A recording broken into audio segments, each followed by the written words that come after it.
Everyone was invited to my cousin's wedding except me. My aunt said, "Don't make IT about you." I just nodded. Weeks later, I hosted my own seaside ceremony and IT went viral. My coffee mug slips from my fingers and shatters against the kitchen tile, sending ceramic shards skittering across the floor. I barely notice. My eyes remain fixed on my phone, thumb scrolling through image after image of smiling faces gathered in my aunt's sunlit backyard. 34 guests. I count them methodically, as if the number might somehow change if I try again. Cousins I haven't seen in years. My mother's college roommate. Even Great Aunt Judith, who needs a walker to get around. Everyone except me. The bridal shower photos show tables draped in cream-colored linens, floral centerpieces in Fiona's favorite coral and mint, champagne flutes raised in countless toasts. A celebration meticulously planned weeks, maybe months in advance. A celebration I never knew existed until this moment. The sting is sharper because just last month, I sent Fiona a handwritten congratulations card with pressed flowers from my balcony garden. I'd even offered to help design her wedding materials, invitations, programs, whatever she needed. Free of charge, a gift from one cousin to another. My Portland condo suddenly feels cold despite spring sunshine streaming through the windows. The light that warmed me minutes ago now feels harsh, exposing. I realize in that moment I wasn't just forgotten. I was deliberately erased. I sink onto a kitchen stool, memories washing over me like a tide I can't escape. Last Thanksgiving flashes before me. Aunt Marlene's voice carrying across the dining room as she praised Fiona's recent promotion at the bank. Vice president at 29? She'd announced, beaming at my younger cousin. Always knew she'd make something of herself. Then, Aunt Marlene's gaze had shifted to me, her smile thinning, and Ocean still doing that little hobby of hers, the logos and whatnot. That little hobby that paid for this condo. That little hobby that built a client list including 3 national brands. My parents had sat silently, nodding along, while relatives positioned Fiona as the golden one, right in front of me.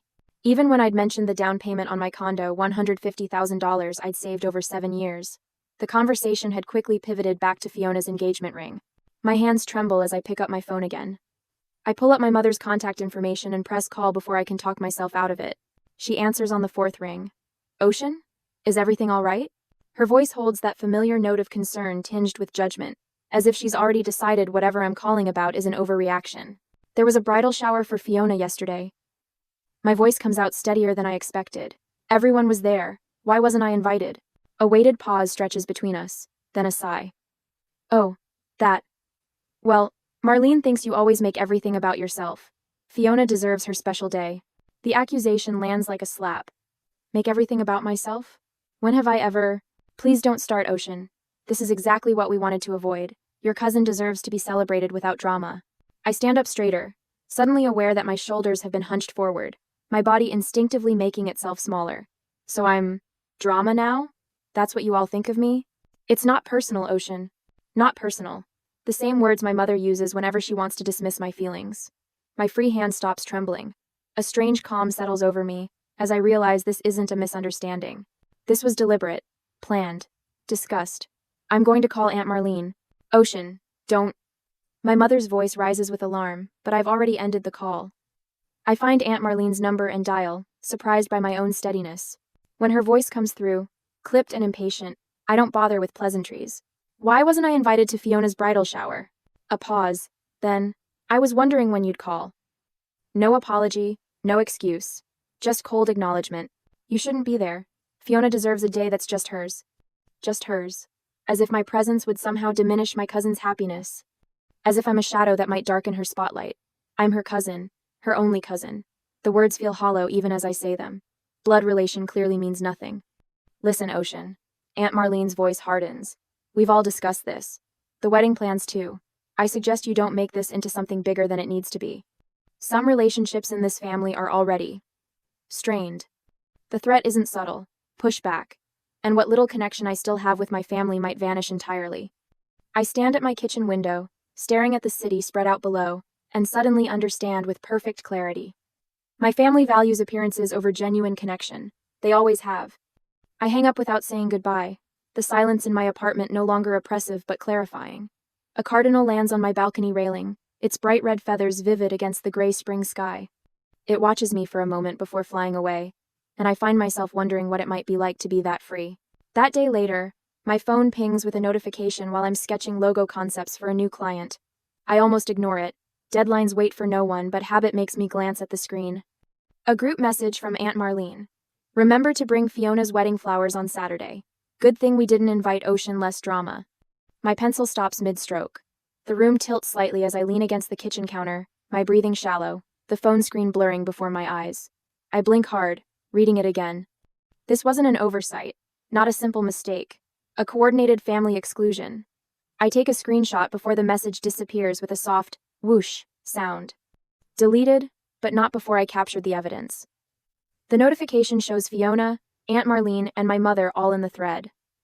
My mother. Of course. The next morning, I drive to my parents' suburban home, the screenshot burning a hole in my pocket like a loaded gun. Mom answers the door in her gardening clothes, dirt smudged across one cheek. Ocean? What a surprise. I was just about to make some tea. I follow her into the living room where she sits in her favorite armchair, settling into it with the comfortable ease of someone who feels secure in their position.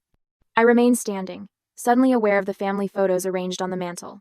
Fiona's centered in most of them, my face half hidden in shadows or caught mid-blink. I got an interesting message yesterday, I say, pulling out my phone. Accidentally sent to me. But... Her face changes when I show her the screenshot, not surprise, but resignation.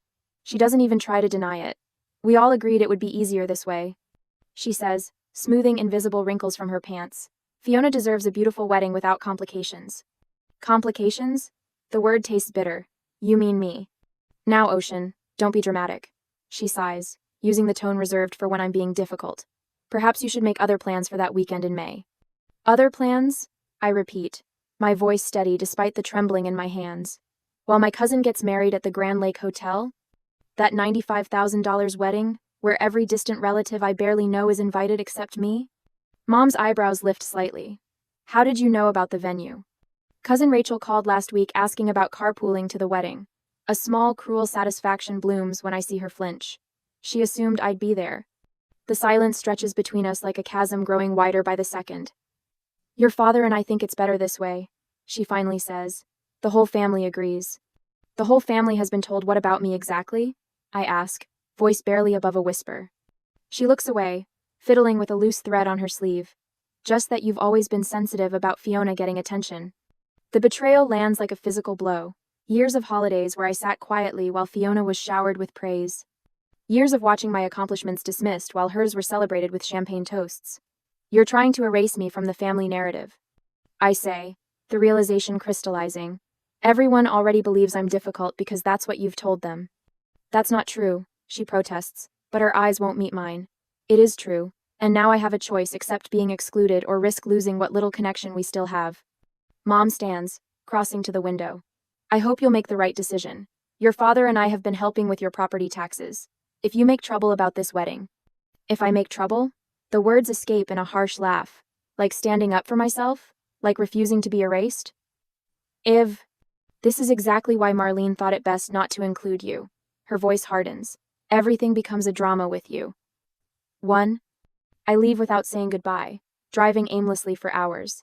3 client deadlines pass while I sit paralyzed in my apartment, unable to focus on the simplest design tasks. 3 days of potential revenue vanish while I stare at my phone, waiting for anyone in my family to say this was all a terrible mistake. No one does. That evening, Isla brings Thai food and wine to my condo, listening as I recount every detail. Unlike my family, she doesn't interrupt or dismiss my feelings. That's textbook emotional manipulation, she says, refilling my glass. They're gaslighting you into believing you're the problem when they're the ones excluding you. Her validation feels like the first sip of water after days in a desert. Marlene and your mom are tag teaming to control the narrative, Isla continues. Classic toxic family dynamics. Later, alone on my balcony, I watch the city lights flicker on as darkness falls. The cardinal returns, perching briefly on the railing before flying away. As I sat there sipping wine gone warm, I wondered whether I should attend the wedding anyway, and force a confrontation, or step away completely, and build my own celebration elsewhere. The family I'd known all my life was slipping away, but was it worth fighting for relationships that caused so much pain? Fiona's engagement photos appear on my Instagram feed at precisely 8:17 a.m. on a Tuesday.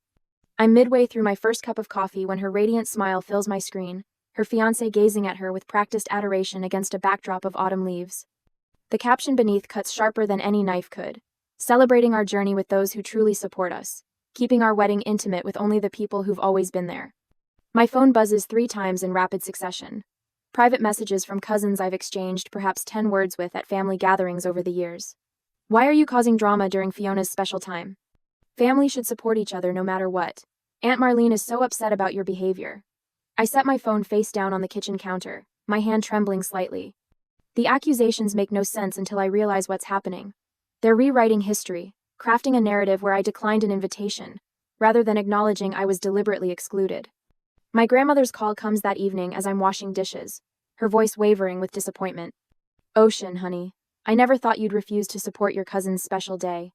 The plate in my hands nearly slips. Grandma, I wasn't invited. That's not what Marlene told me. Her voice hardens with certainty. She said you couldn't put aside your jealousy for even one day.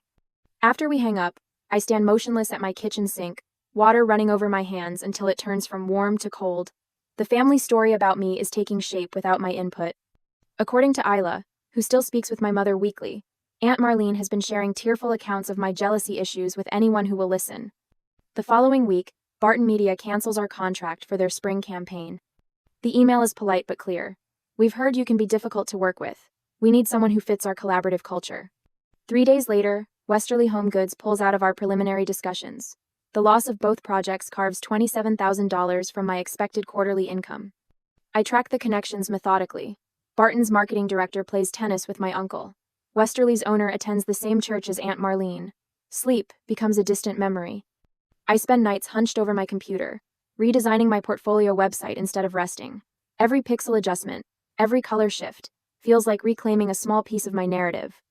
At 3 a.m., with my eyes burning from screen glare, I wonder how many hours of work it will take to outrun the whispers. My once comfortable routine fractures. I stop visiting Marigold Coffee despite their perfect oat milk lattes because Aunt Marlene's Bridge Club meets there Thursday mornings. I drive 15 minutes out of my way to shop at a different grocery store after spotting my mother's friend Caroline, examining apples in my usual produce section. Checking social media becomes a form of self-harm. Each notification triggers a physical response, quickened pulse, shallow breathing, fingers turning cold.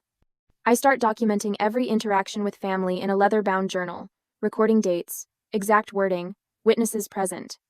The evidence feels important somehow, though I'm not sure who I'm collecting it for. The anonymous text arrives on a Sunday morning. Some people aren't stable enough to attend formal events. Your absence is a kindness to everyone. I recognize the phrasing, Aunt Marlene's particular brand of cruelty wrapped in concern. The phone slips from my fingers onto the couch as something inside me finally breaks. The doorbell rings at that exact moment. I consider ignoring it until I hear Isla's voice through the door. I know you're in there, Ocean. I brought Thai food and wedding magazines. She stands on my threshold, clutching a paper bag from Bangkok Kitchen and a stack of glossy publications. Her camera bag is slung over one shoulder. What are you doing here? My voice sounds hollow even to my own ears. Isla pushes past me into the apartment. Let's plan something that's actually worth celebrating, a day that's about joy, not appearances. I'm about to ask what she means when my mother's silver sedan pulls into the visitor parking space visible from my living room window. My stomach clenches. Client call in 5 minutes. I lie, reaching for my laptop as my mother knocks at the door. Isla squeezes my shoulder before retreating to the kitchen with our food. My mother enters without waiting for an invitation, her eyes taking inventory of my living space as if searching for evidence of my supposed instability. We need to talk, Ocean. She sits primly on my couch, her handbag balanced on her knees. This has gone far enough. The invitations are already printed. We're also down this. What invitations? I remain standing, suddenly aware of the power dynamics at play. Fiona's wedding invitations. She smooths an invisible wrinkle from her slacks. You need to let this go. This isn't about an invitation. The clarity in my voice surprises even me. It's about years of being treated as less than. Nadia. My mother's face hardens. If you can't support Fiona's happiness, maybe you're not the daughter I thought you were. The words should hurt, but instead, they illuminate something I've never seen clearly before. I straighten my shoulders, reclaiming the full height I've spent years unconsciously diminishing around my family. I'm exactly the daughter you raised. I tell her, my voice steady. I just stopped accepting the role you assigned me. Something flickers across her face, surprise, perhaps even respect before she composes herself. But in that moment, I realize a fundamental truth that changes everything. My worth isn't determined by family validation. It never was.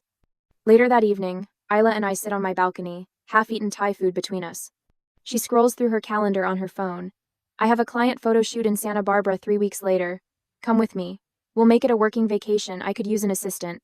The offer brings unexpected tears to my eyes. While my family crafts excuses for my exclusion, my friends are creating alternatives for my inclusion. My phone chimes with a text from Thomas. Just declined my invite to Fiona's wedding. Not going somewhere my friend isn't welcome. The next morning, I wake up and speak confidently about my design business during a networking breakfast for the first time in months. 3 potential clients request follow-up meetings. Something has shifted inside me, a quiet certainty replacing the desperate need for approval. When Isla and I arrive in Santa Barbara 3 weeks later, the Pacific Ocean stretches before us like possibility itself. At a small bookshop near the marina, I meet Mateo, the owner with kind eyes and a quiet laugh who asks thoughtful questions about my design work. You should see my place at sunset, he says after our 3rd coffee together. I restored an old seaside villa just north of here. The light is perfect for someone with your eye for design. Standing on his terrace that evening, watching the sun sink into the ocean, a thought forms with unexpected clarity. What if the answer isn't fighting for inclusion in a celebration that doesn't want me? What if I wrote a different story for myself entirely? 2 months later, my phone sits on Mateo's kitchen counter, its screen displaying a half-finished invitation design. The coastal villa's morning light streams through tall windows, illuminating the space where 18 place settings will soon host the only people who truly matter in my life. What do you think about this font pairing? I point to the screen, where elegant script contrasts with clean sans serif text. Too predictable? Mateo leans forward, the scent of his coffee mingling with the salt air drifting through open windows. It feels like you, confident but not shouting for attention. I smile, making a small adjustment to the spacing. For 3 weeks, every spare moment has gone into planning this gathering.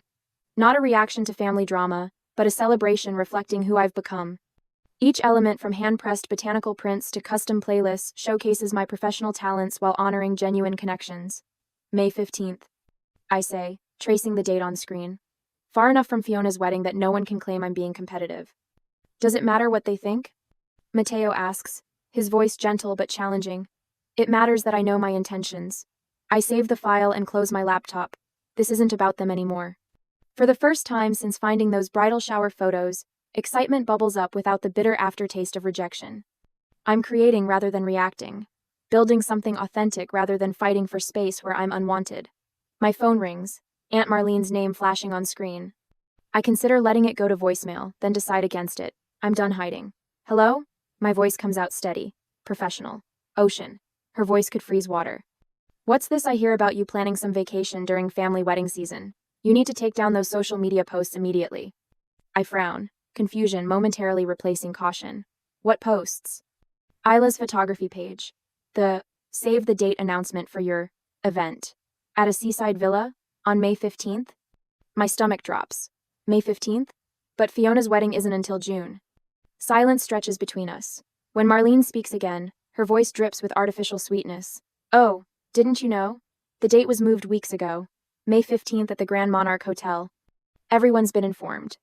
Everyone except me. So you're having your little party the same day as Fiona's wedding? The accusation hangs in the air. Family will take sides, Ocean. Think about what you're doing. My first instinct is panic. Should I change my date? Apologize for a conflict I didn't create? But as Marlene continues listing reasons I should rearrange my plans, something hardens inside me.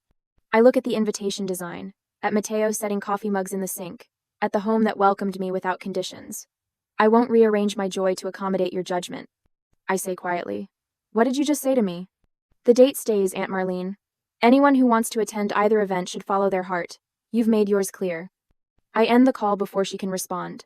Mateo watches me carefully, waiting.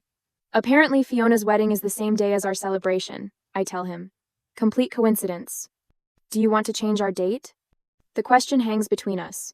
With both ceremonies now scheduled for the same day, I faced a choice. Postpone my celebration to avoid conflict, or proceed with the day Mateo and I had planned. Was preserving peace with people who excluded me worth disrupting my own happiness? No. I answer finally. We're keeping our date. Mateo nods, understanding without needing explanation. This is the difference between chosen family and blood ties. One requires performance, the other offers acceptance. Later that afternoon, my phone buzzes with Isla's message. Saw your final invitation design. Gorgeous. Consider photography services my gift to you both.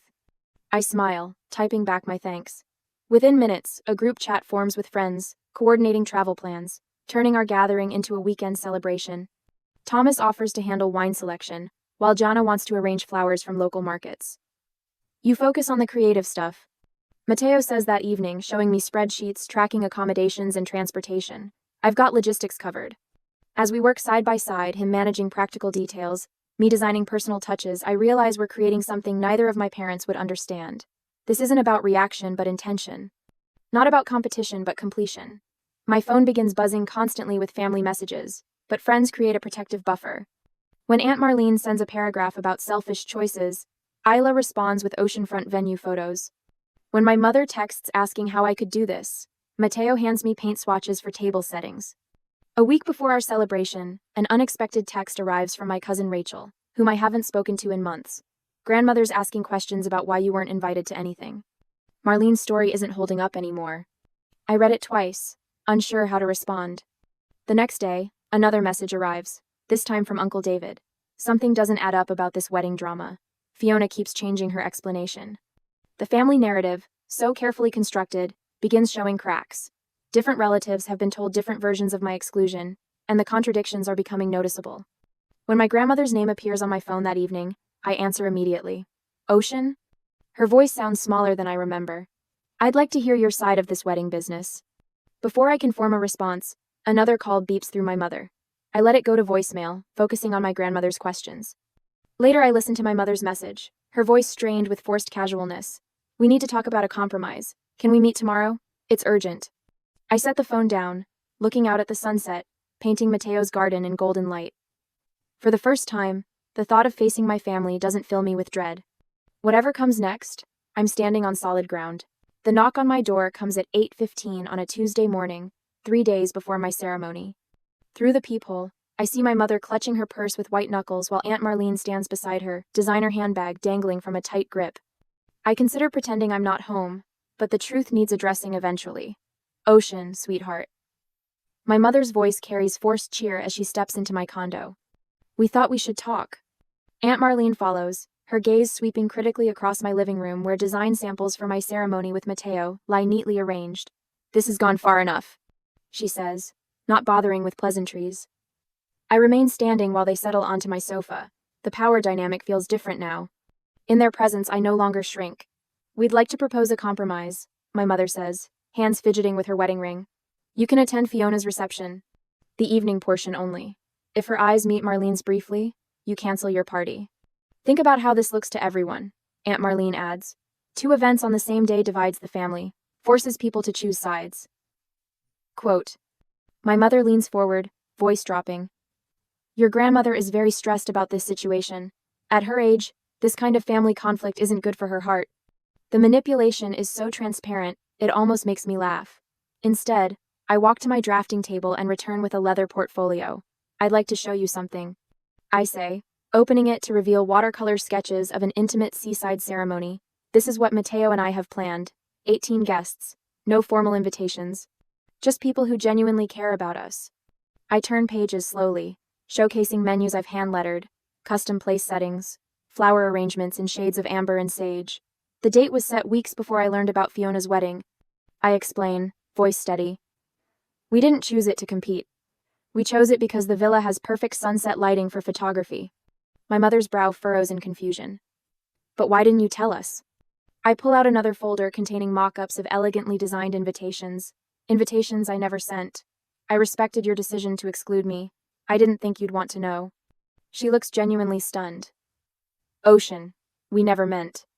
I'm not asking anyone to choose. I interrupt gently. You made your choice months ago. This celebration isn't about Fiona. I close the portfolio. It isn't even about you. Aunt Marlene stands abruptly, pacing toward my design wall where client projects hang alongside ceremony plans. This doesn't change anything, she insists. Playing dress-up won't change that Fiona's wedding is the real event. I feel something snap inside me, not in anger but in clarity. I'm not playing anything, Aunt Marlene. I'm living authentically while you're performing. I gesture toward my portfolio. These designs aren't pretend. They're my profession. The profession you've dismissed as that little hobby for years. I slide a brochure across the coffee table. This is my wedding portfolio. 3 national brands have hired me based on these designs. While you were telling everyone about my jealousy issues, I was building a business that pays for this condo.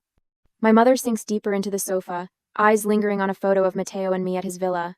For the first time, she seems to see beyond her sister's narrative. Were we really that cruel? She asks quietly. Aunt Marlene snorts, grabbing her purse. This is ridiculous. I'm not sitting here while she twists everything around. She storms toward the door but pauses with her hand on the knob. Fiona's wedding cost $95,000. It's at the Grand Hotel. There will be 200 guests. That's what a real celebration looks like. I smile, not unkindly. That sounds lovely for Fiona. I hope she feels truly seen there. After Marlene slams the door, my mother remains seated, looking smaller than I've ever seen her. You taught me I wasn't worth including. I tell her, voice soft but firm. I taught myself I was worth celebrating. She opens her mouth to respond, but her phone chimes with a text. She reads it, face paling slightly. What is it? I ask. Your cousin Deborah is asking if she can come to your ceremony instead of Fiona's. She looks up, bewildered. How does she even know about it? I shrug. People talk. The same way they talked about excluding me. After my mother leaves, promising to think about everything, I water my balcony garden, wondering which ceremony she'll attend, if either. My phone rings just as the sun slips behind downtown buildings. Ocean? Matteo's voice sounds excited. You won't believe this. That wedding blog I told you about, Modern Celebrations, they want to feature our ceremony. They love the idea of an intimate designer's wedding that focuses on authenticity over extravagance. I lean against the railing, watching a cardinal land nearby, the same vibrant red as the one I'd seen the day I discovered the bridal shower photos. The story was shifting in ways I never anticipated. I whisper, more to myself than to Matteo. For the first time since this all began, I feel neither sad nor angry, just free. 7 weeks after our ceremony, I nearly drop my phone when Matteo shows me the statistics. 80,000 likes on our wedding photo. The number seems impossible, yet there it is on the screen, along with hundreds of comments praising our authentic celebration of love. Look at this one, Matteo says, pointing to a comment from a popular design blogger. Ocean's attention to meaningful details rather than empty extravagance redefines what a modern ceremony can be. I laugh softly, remembering all the family gatherings where I sat silently while relatives fawned over Fiona's conventional choices. Now strangers are celebrating my vision, while my family's Grand Hotel wedding has faded into the background of social media memory. My design business calendar now bulges with appointments. 3 major brands have reached out since the wedding feature went viral, tripling my client base overnight. Yesterday, an editor from California Wedding Quarterly emailed about featuring our ceremony, specifically requesting an interview about my design work. The irony? I tell Matteo as we sit on our balcony watching the sunset paint Portland's skyline. They excluded me to keep me from stealing focus. And now. The doorbell interrupts my thought. A courier delivers a cream-colored envelope with Aunt Marlene's distinctive handwriting. Inside, a terse letter demands I decline the magazine feature, out of respect for Fiona's privacy during this difficult time. My hands should be shaking. 7 weeks ago they would have been. Instead, a calm clarity washes over me as I tuck the letter back into its envelope. What will you do? Matteo asks, his voice gentle. I walk to my desk and pull out a copy of the magazine that featured my design portfolio last month. I slip it into a mailing envelope with a note I've composed without hesitation. I'm not competing with Fiona. I'm completing my own story. Note. No anxiety floods my system as I seal the envelope. No desperate need for approval tightens my chest. The transformation still surprises me how completely I've stopped seeking validation from people determined to withhold it. 2 days later, Isla calls with news that sends me spinning through our apartment. The showcase is confirmed, she announces. 30 designers, and you're the headliner. My friends have organized a rewritten design showcase at a restored estate near Seattle, featuring artists who've reimagined traditional approaches. The event emphasizes authentic connection over manufactured perfection, substance over performance. At the opening reception, Isla raises her glass. To writing ourselves into stories worthy of our lives, she toasts, and the room erupts in applause. I stand among people who celebrate rather than diminish my vision, and the contrast to family gatherings couldn't be starker. The following month, Matteo and I move into a modest apartment overlooking downtown. The space is smaller than my condo but filled with light and possibilities. My calendar now includes speaking engagements about authentic design alongside client meetings with companies that value substance over flash. I'm arranging prints for my office wall when the doorbell rings. When I open it, Aunt Marlene stands there with Fiona slightly behind her. Enthapted. We need to talk, Marlene says, pushing past me into the apartment. This has gone far enough. Fiona looks uncomfortable as Marlene continues. Was all this necessary? The magazine? The showcase? Were you so determined to make a point? I study their faces. Marlene's indignant, Fiona's uncertain, and feel a surprising wave of compassion.